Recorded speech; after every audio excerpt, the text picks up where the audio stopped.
My dear friends, welcome to NK Baba GS classes.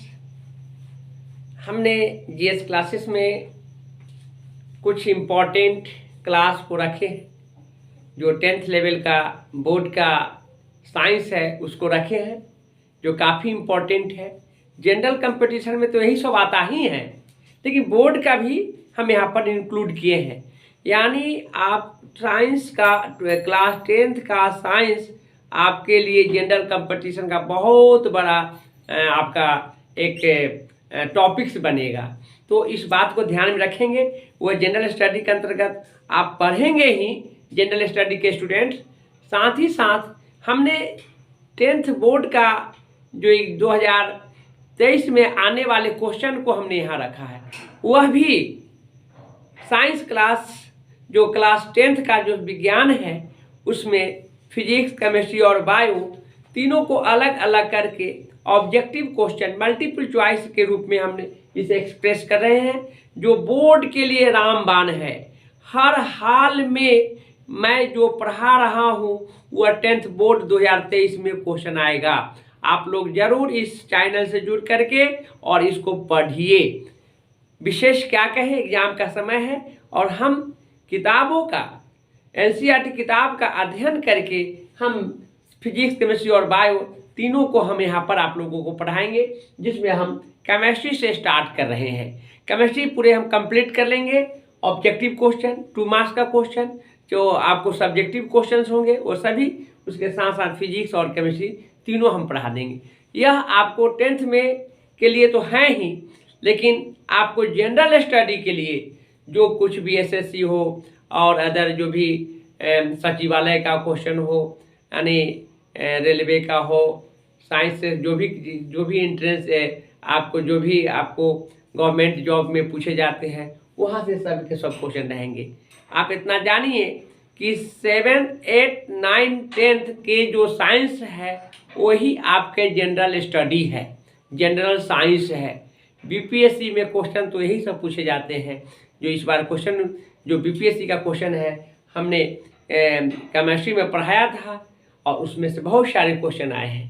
तो इस बात को सोचना नहीं है कि यह 10th का है तो जनरल स्टडी नहीं है, या जनरल स्टडी है तो 10th नहीं है। लेकिन हम यहाँ खास करके 10th के साइंस को और केमिस्ट्री पढ़ाने जा रहे हैं। यहाँ हमने क्वेश्चन रखा है कि निम्नलिखित में से कौन गैस चूने के पानी को दूधिया कर देता है। अच्छा क्वेश्चन है। आपको 10th बोर्ड के लिए तो है ही, जनरल स्टडी के लिए बहुत बेजोड़ क्वेश्चन बनेगा यार। तो दूधिया करता है, दूधिया आपको कार्बन डाइऑक्साइड करता है, ध्यान में रखेंगे, है ना। चूने के पानी, चूना पत्थर जो कैल्शियम कार्बोनेट है, और उसको जब है उसको क्या करते हैं, पानी में डालते हैं तो CO2 बाहर निकलता है ना।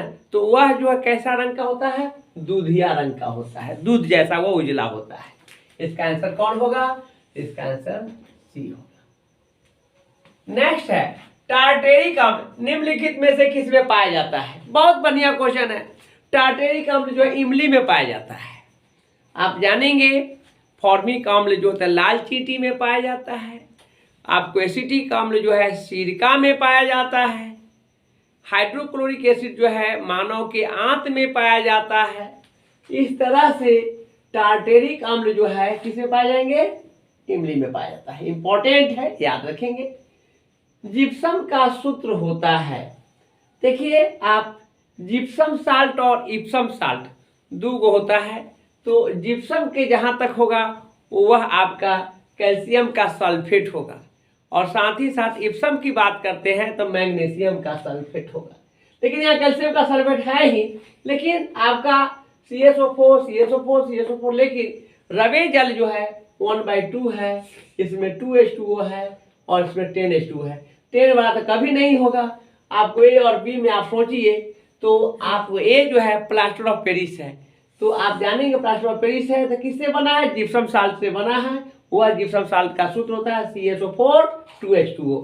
इसका आंसर B होगा, ध्यान रखेंगे। नेक्स्ट है जिंक तथा सल्फ्यूरिक अम्ल के बीच अभिक्रिया से निम्नलिखित में से कौन गैस निकलती है। तो आप ये जानेंगे कि जिंक तथा सल्फ्यूरिक अम्ल के अभिक्रिया से H2 गैस निकलती है। बहुत इंपॉर्टेंट, आप देख सकते हैं यहाँ पर इस अभिक्रिया के लिए कि जिंक का Zn होता है और H2SO4 के साथ अभिक्रिया करा लेते हैं तो यह बना लेता है ZnSO4 और प्लस H2। यही कौन सा हाइड्रोजन, कौन सा बनेगा गैस, कौन सा गैस निकलेगा, H2, यही H2 बनेंगे। अच्छा क्वेश्चन है, याद रखेंगे सब क्वेश्चन। निम्नलिखित में से कौन सबसे कम अभिक्रियाशील है? इसमें एल्युमिनियम है, जिंक है, आयरन है और मैग्नीशियम। एल्युमिनियम जो है इसका क्रियाशीलता अभिक्रियाशील कम होता है, इसका आंसर ए होगा। नेक्स्ट, कार्बन की परमाणु संख्या है।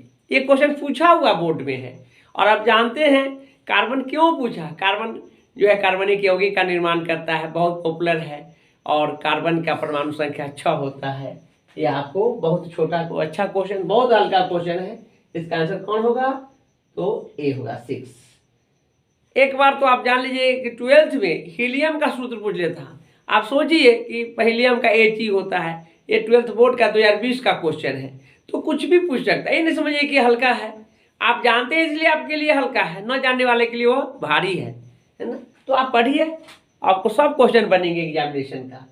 नेक्स्ट है असंतृप्त हाइड्रोकार्बन, जिसमें कार्बन कार्बन परमाणु के बीच में त्रिआबंध, कौन सा बंध, त्रिआबंध होते हैं, वे कहलाते हैं एल्केन, एल्काइन, एल्कीन, इनमें से कोई नहीं।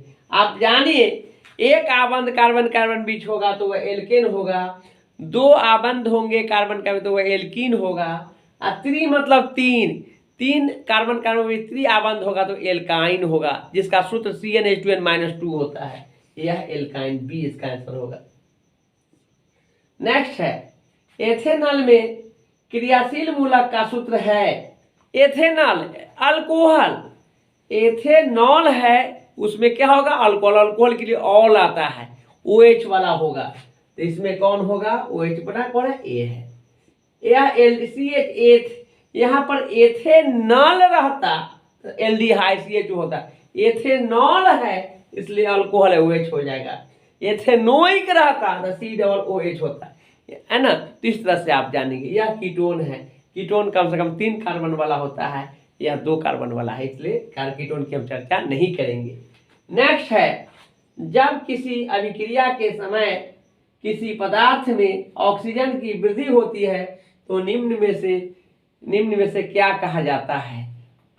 आप जानेंगे यह उपचयन कहलाएगा। क्या कहलाएगा, उपचयन। ऑक्सीजन का बढ़ना, ऑक्सीकरण को क्या कहते हैं, उपचयन कहते हैं। इसका आंसर बी होगा, इसका आंसर बी होगा। नेक्स्ट है अम्ल का pH मान होता है 7 से कम, 7 से अधिक, 7 और 14। तो 7 वाला तो उदासीन होता है, 14 तो हो ही नहीं सकता है। आप जानेंगे कि अम्लीय जो होते हैं 7 से कम वाला होता है। सबसे ज्यादा 1 होगा, 1 से कम 1 से 2 3 4 5 6 तक। सबसे अधिक अम्लीय गुण 1 का होगा, सबसे कम 6 वाला होगा, 7 वाला जो है उदासीन होता है। तो इसका 7 से कम कौन है, ए है। अच्छा क्वेश्चन है, pH स्केल का क्वेश्चन है, ध्यान में रखेंगे। इसके बाद धोने का सोडा का आणविक सूत्र है। धोबन सोडा, धोबिया सोडा, धोबन सोडा कहिए, धोबिया सोडा कहिए, वॉशिंग सोडा कहिए, भाषा कुछ भी एग्जामिनेशन में देगा। ये सोचिए वॉशिंग सोडा है या धोबन सोडा लिखा हुआ है या धोबिया सोडा लिखा हुआ है, यह सब सोचने की बात नहीं है। तीनों एक ही चीज है। उसका सूत्र होता है Na2CO3 10H2O, उसमें 10 अणु रवे जल का होता है। तो यहाँ पर देखिए इसमें कौन होगा, Na2CO3 नहीं होगा, Na2CO3 10H2O ही होगा, बी होगा। Na2SO4 ग्लूबल साल्ट का होता है और सब ये सब नहीं होगा, यही होगा। तो आज हमने 11 क्वेश्चन की चर्चा किया है। हम पूरे के पूरे NCERT के उठा रहे हैं और कोई भी क्वेश्चन आएगा तो उसी में से आएगा, एकदम जरूर आएगा। यह बहुत बहुत महत्वपूर्ण है। आप इसको पढ़िए और इसको एग्जामिनेशन के लिए अच्छा से अच्छा मार्क्स उठाइए। हम बिल्कुल एक एक क्वेश्चन का हम यहाँ पर उठाए हैं और उसका एक्सप्लेनेशन किए हैं कि आपको कहीं दिक्कत नहीं होगा।